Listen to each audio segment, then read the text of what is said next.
Hey guys, it's Rusty. I am joined by our friend Addie at Bayside out in California. Addie, hi.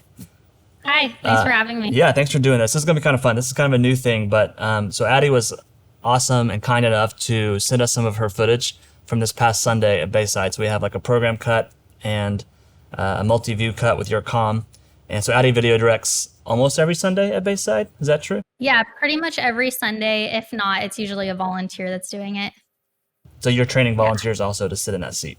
Yeah. Cool. I think it's probably super relatable to a lot of churches. It's very Mhm. common to what I do at Passion.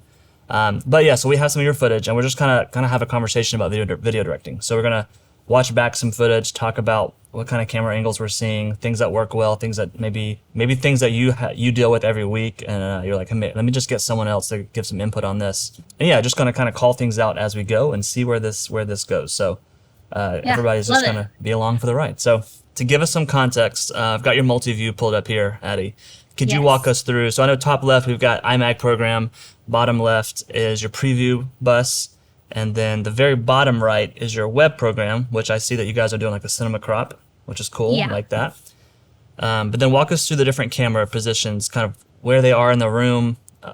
In general, these are all red Komodos, is that right? All except one. One is just like a Pocket 6K Blackmagic. Okay, That's camera one specifically. just camera one is a. Yeah. So then walk us through all the different cameras and the positions and where they are. What is it? A tripod? Is it handheld? All that kind of stuff. Yeah. Okay, so camera one, you can see it's just like a head to toe of the stage. And so that primarily is for like our overflow rooms. It's not even used in my cut at all. I don't use it. But yeah, that's just for our overflow room specifically for message. So that one we can kind of just ignore.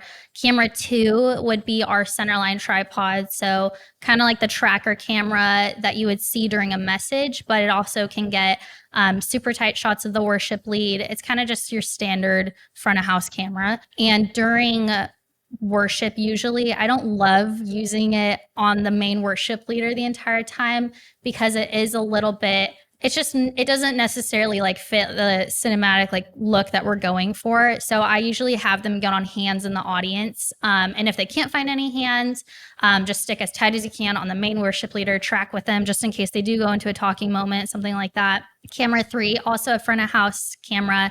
That one is on a dolly though. We use it on a Dana dolly and it is a 18 to 80. So it can get super, super wide and it can get more head to toe as the tighter shots. But that one also has like focus and zoom controls too. So the operator, they can do pulls and pushes to kind of like add some energy.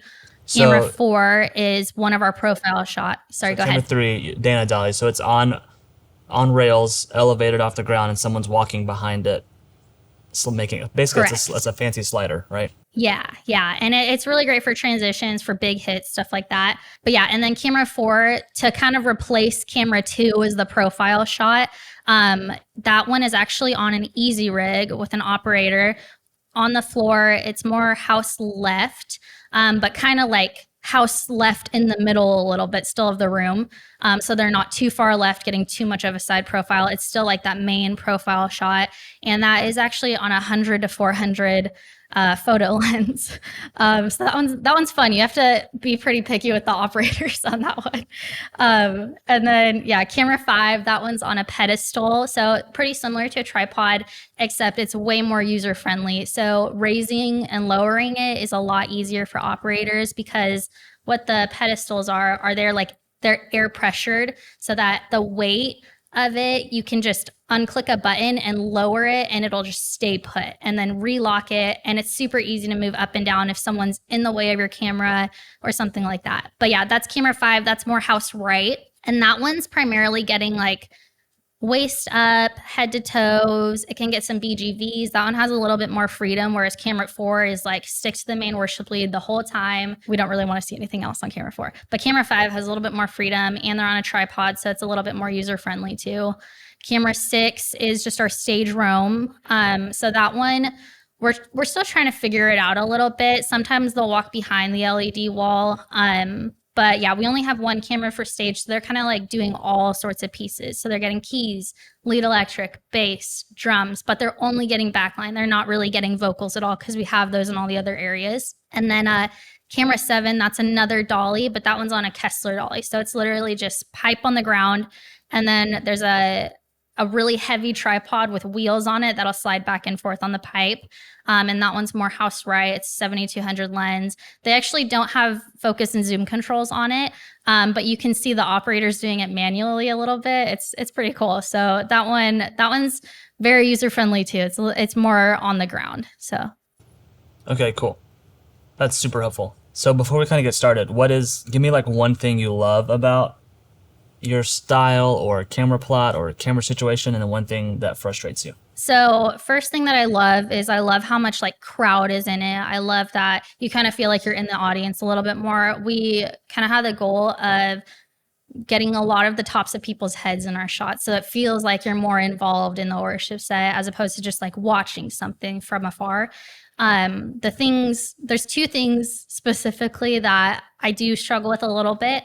One is only having one stage roam. So them walking back and forth across the stage can be a bit distracting, especially if you're in the room and you're literally watching it right in front of you. When you're just watching online, it's a little less distracting because I can avoid it by cutting to different cameras. But when you're in the room, it's a lot more distracting because you're literally watching someone walk back and forth on the stage instead of having two ops. So I do have the ability, obviously, with all these cameras to have two ops, but it is kind of a bummer to lose one off the floor. So that's kind of one struggle point, I would say. And then another struggle point would be that camera 2 and just like figuring out what to do with it during worship, because it is so much less energetic and it doesn't really move a ton. You can add like the movement and stuff, but it's also more elevated, so you don't get a lot of crowd in it. So it's just not necessarily like a go-to one for me, and I wish it could be. Okay, cool. What lens is on camera 2? 70 to 200. So but we actually had it in crop for this. So on the reds, you can do like a magnify and it brings it way in. But if you're doing like raw recordings, it obviously won't record that.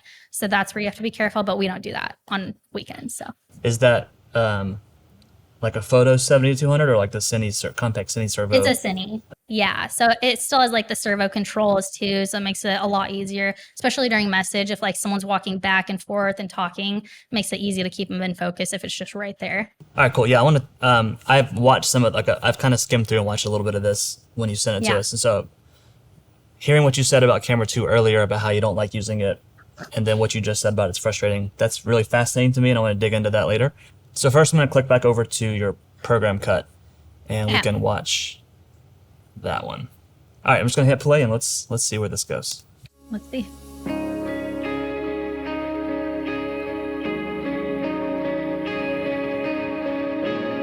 Super moody.